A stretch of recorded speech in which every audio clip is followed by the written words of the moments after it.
Still taking a break from whiskey. It's comics and shots. Without the shots, just beer. Semi-comedic, completely improvised music by Howard Stern's Mick the Nerd, aka YouTube and TikTok's Mick the Man, aka Mick the Maverick, aka a guy who's not sure. Yep, it's still playing. It wasn't sure if the music was still playing. Yeah. Today's subject is the Outsiders 2023 accidentally pro-colonialism or on purpose? Let me explain. Yesterday, I got the latest issue of The Outsiders 2023 by something Lansing and the other guy. And the three of the main group, Luke Fox, Batwing, Lucius Fox, aka the third man or the fourth man or whatever terrible name they gave him, and the drummer, aka Jaquita something or I don't know. They go to this place that is called the Valley of, like, Lord and Chaos. And in the middle of this valley is a giant cannon. A metaphysical cannon that has both existed from the beginning and end of time. Based in this universe that, according to Jaquita the drummer, is because the entire universe is based on narrative. It's not just science and atoms and molecules. No, it is pure narrative, and that has been true for a while. The cannon, the gun in the alley, all that stuff. And the two main forces fighting for it are the Lords of Order and Chaos, as you would assume. The Lords of Order don't want the cannon to be shot because they want a strong set continuity. The Lords of Chaos want the cannon to be shot so that we could have some new elements in the universe, something new, but at the expense of destroying the universe before it. And, yeah, they don't go the right way of how to resolve this conflict. At all. Oh boy. Spoilers. Who am I kidding? I'm probably the only person who read this comic this week. Batwing then says he's gonna take the cannon from them and says that he's the perfect person to use it because he won't use it. Just integrates it into their gigantic, stupid authority spaceship, and that's it.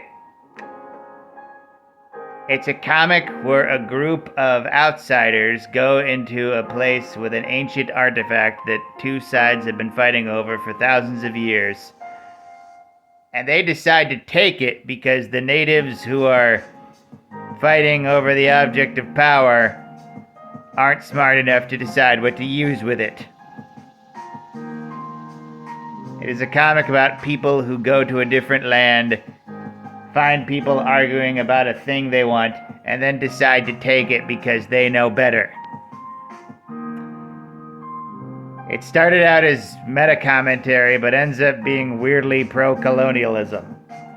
And even if it wasn't pro-colonialism, what's the story message there? That's like, if you can't decide what to do with these characters, well, just take away the option of using the story?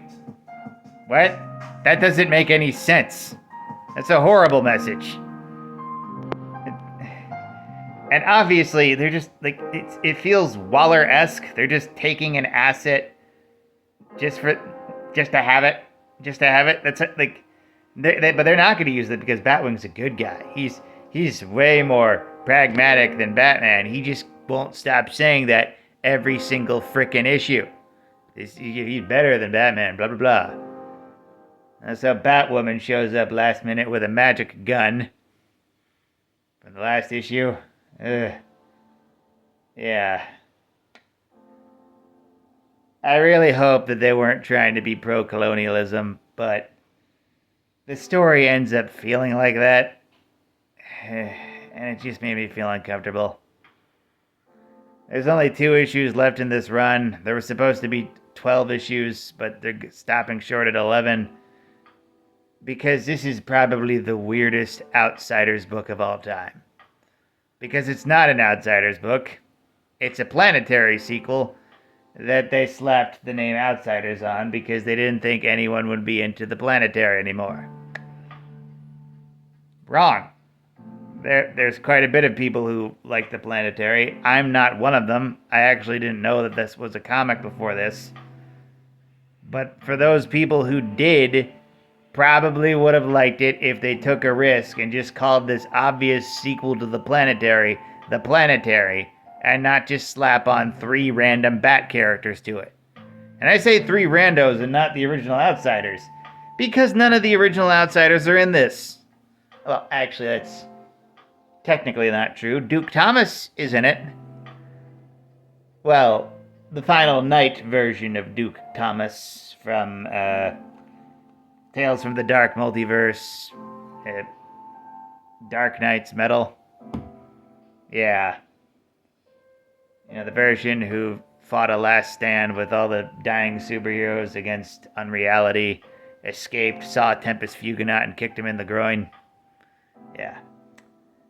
And now he hates Batman for some reason. I don't know. So sorry, Duke Thomas fans. I know you were hoping he'd have an actual story again, but you get the edgelord version, who has a gigantic guitar axe and goes to metaphysical realities and is for some reason attached to Luke Fox. I'm just also hoping that that's hopefully not racist, but yeah. And the less said about the issue where they go to the Demon Club and Batwoman confronts her abuser and doesn't punch her in the face. Yeah, what's the point of that? The only reason for those characters to interact is if Batwoman punches her in the face. It doesn't even just fail as a Outsiders and Planetary book, but also as a Batwoman book. And Batwing, but they've been failing at Batwing for years, too. I mean, hell, they made him a colonizer, so, yeah.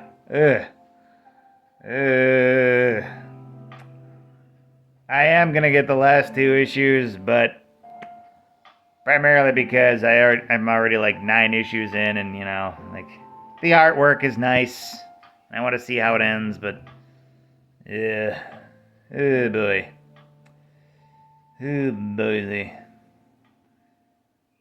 This story, this comic, it only exists because somebody pitched a Planetary sequel, and somebody in editorial said, Planetary's not that popular, put some Bat characters in it, and it just didn't work. It just didn't work. And also, for you hardcore Outsiders fans, no, the original team doesn't show up once, and no, like, they don't acknowledge why they're using a team name of a specific team that already exists. It's fucking stupid. Well, what are you gonna do? Let's hope for a real Outsiders book in the future, and also the real Duke Thomas to show up more. Seriously, he's the Batman of the day. Give him some stuff to do. Come on. And with that, like, comment, and subscribe. Donate if you're feeling nice. Share it with a bear. And always remember, praise be to the blood elk, fear the stabopotamus, and death the Kronos.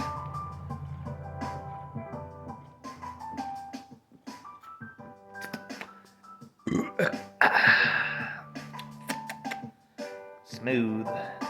America's oldest brewery. Blah. Have a night, folks.